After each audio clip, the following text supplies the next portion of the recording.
Now let's cross over to the northern region, where our northern regional correspondent Nash will give us a vivid or clearer picture of what exactly is happening there.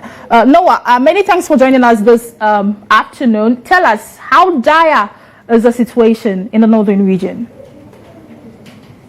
It's quite very a challenging one, especially looking at the fact that most of the research fields that are supposed to be producing breeder seeds, foundation seeds, are not able to do so because there is no water. Most of the research fields depends on rain-fed. Now, when it comes to the irrigation dams, which we have within the enclave, which is Golinga, Botanga, and others, one of the critical problems now is the fact that you will notice that the water that we are supposed to collect into the dams have reduced. So a lot of the research fields are not able to even utilize the irrigation facilities that are existing now. So the problem is quite complicated. If you go to Mio, you come to San, you come to Nanton, you come to areas like Tolon. Tolon is hard hit because they already have a challenging land photography, which is not even allowing water to be retained.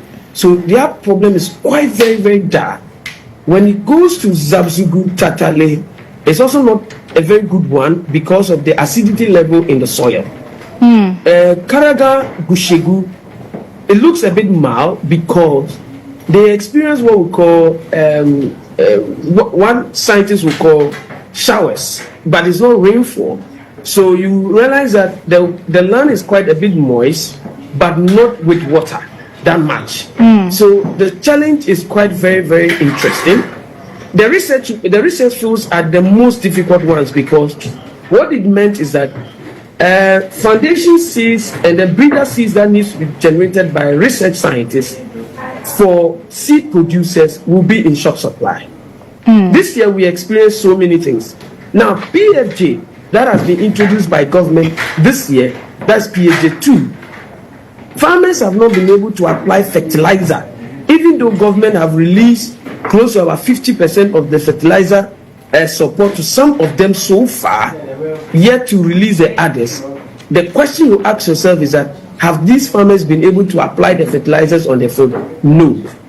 So the PFJ farmers who are in large, operating on large-scale farming, have not been able to actually execute the agricultural requirement that we want to see this year. And the problem is so deep that some of the farms that are in areas where drought is common, the situation is quite like they are experiencing what we call real drought. Real drought.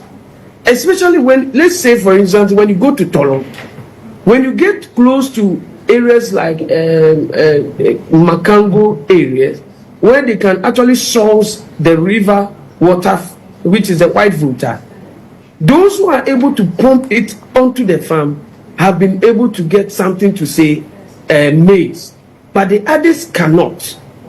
Now, because of this drought, worms infestation have increased on most fields, and that is what is even making it a worse situation for most farmers. So Noah, I'm sure you may have engaged some of the farmers. I mean, now that they cannot rely solely on their irrigation systems, what are they looking for government to do for them? Majority of the people have engaged with the commercial farmers because they are actually getting the government support this year, and they are the ones that are really doing a bit of the talking, and a large part of the talking is also being done from their end.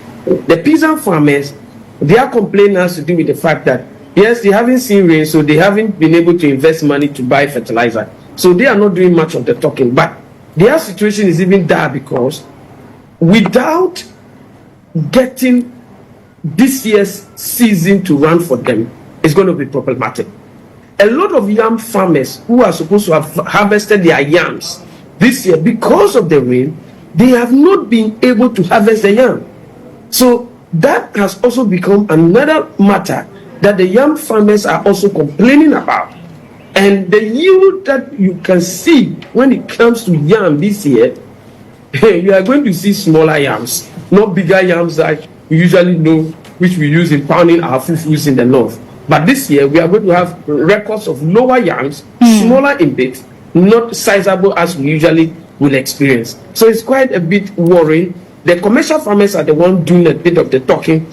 They were the ones attacking government for the fertilizer. When the fertilizer was released, now they can't apply the fertilizer because of low rains. And that is quite a bit worrying one for us. Right, Noah, thank you so much. That was our Northern Regional correspondent giving us updates on the situation on drought there. Let's do